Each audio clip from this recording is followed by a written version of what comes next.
नमस्कार। जरा सोचिए, कोई सालों तक मेहनत करके एक योग्यता हासिल करे, लेकिन उसका फायदा उसे ना मिले, सिर्फ इसलिए क्योंकि सिस्टम सुस्त है। बिहार में हजारों शिक्षकों के साथ ठीक यही हुआ। तो आज हम उसी सरकारी आदेश को बारीकी से समझेंगे, जिसने उनकी इस सालों लंबी लड़ाई को आखिरकार अंजाम तक पहुंचाया। ये जो स्क्रीन पे दिख रहा है, वो महज एक सरकारी कागज नहीं है। ये 9 मार्च 2026 का वो आदेश है जिसने बिहार के हजारों शिक्षकों के लंबे इंतजार और संघर्ष पर विराम लगा दिया। एक तरह से कहें तो ये उनकी जीत का सबूत है। तो आखिर ये पूरा झगड़ा था किस बात का? देखिए, मुद्दा बहुत सीधा था। शिक्षकों ने अपनी ट्रेनिंग पूरी कर ली थी, पर उन्हें जो बढ़ी हुई ट्रेंड सैलरी मिलनी चाहिए थी, वो नहीं मिल रही थी। और क्यों?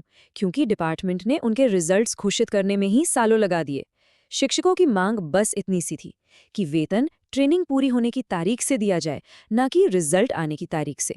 इस पूरे मामले की तह तक जाने के लिए सबसे पहले शिक्षकों की इस जीत को समझेंगे, फिर देखेंगे कि ये विवाद शुरू कहाँ से हुआ, अदालतों ने इसमें क्या भूमिका निभाई, योग्यता से जुड़े कुछ दूसरे नियमों पर भी नजर डालेंगे और अंत में ये जानेंगे कि इस आदेश का असल मतलब क्या है। तो चलिए सबसे पहले बात करते हैं उस अंतिम नतीजे की जो निकलकर सामने आया है।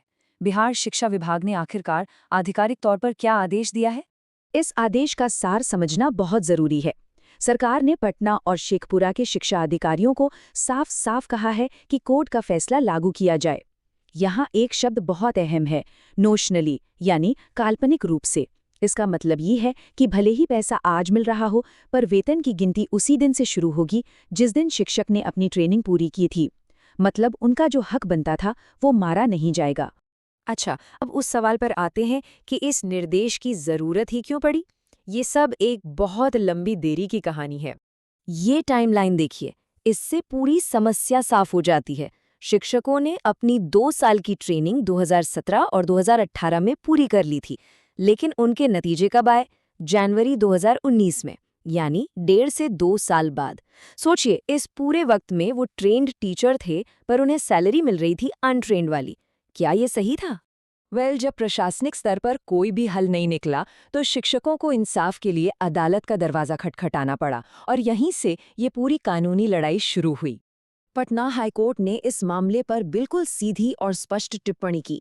कोर्ट ने माना कि रिजल्ट्स को पब्लिश करने में वाकई में सालों की देरी हुई है और ये कोई मामूली बात नहीं थी। और यहीं पर कोर्ट का सबसे मजबूत तर्क सामने आया। कोर्ट ने साफ कहा कि जब देरी विभाग की तरफ से हुई है, इसमें शिक्षकों की तो कोई गलती नहीं है, तो फिर उन्हें उनके हक के पैसे से दूर रखना पूरी तरह से मनमाना यानी आर्बिट्ररी है।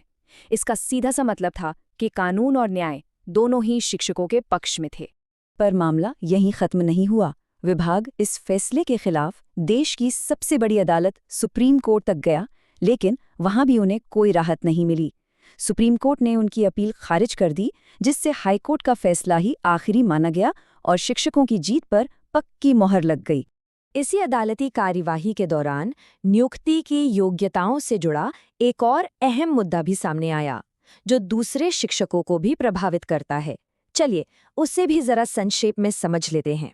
देखिए, ये टेबल नियमों को 2 हिस्सों में बांटती है। पहला, जो शिक्षक 31 मार्च 2015 से पहले नियुक्त हुए, उन्हें अपनी ट्रेनिंग पूरी करने के लिए 2021 तक का वक्त दिया गया था। लेकिन जो शिक्षक इस तारीख के बाद नियुक्त हुए, उनके लिए नियम बहुत सख्त था। उन्हें अपॉइंटमेंट के समय ही पूरी तरह से ट्रेंड होना जरूरी था, वरना उनकी नौकरी ही अवैध मानी जाती। तो चलिए अब इन सब बातों को समेटते हैं और देखते हैं कि इस आदेश का जमीनी स्तर पर क्या असर पड़ेगा और आगे की प्रक्रिया क्या होने वाली है।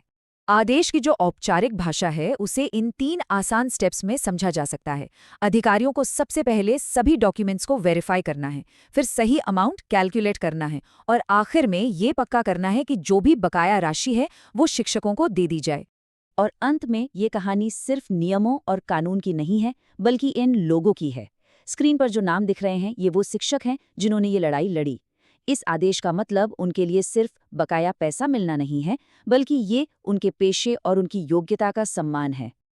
और यहीं पर हम एक बड़े सवाल पर आकर रुकते हैं। एक केस तो सुलझ गया, लेकिन इसने हमारे प्रशासनिक सिस्टम की एक बहुत बड़ी कमी को सामने ला दिया है। असली सवाल तो ये है कि हम अपने सिस्टम को कैसे सुधारें ताकि भविष्य में किसी भी शिक्षक, डॉक्टर या सरकारी कर्मचारी को अपने ही हक के लिए सालों साल इंतजार न करना पड़े। इसका जवाब खोजना ही असली चुनौती है।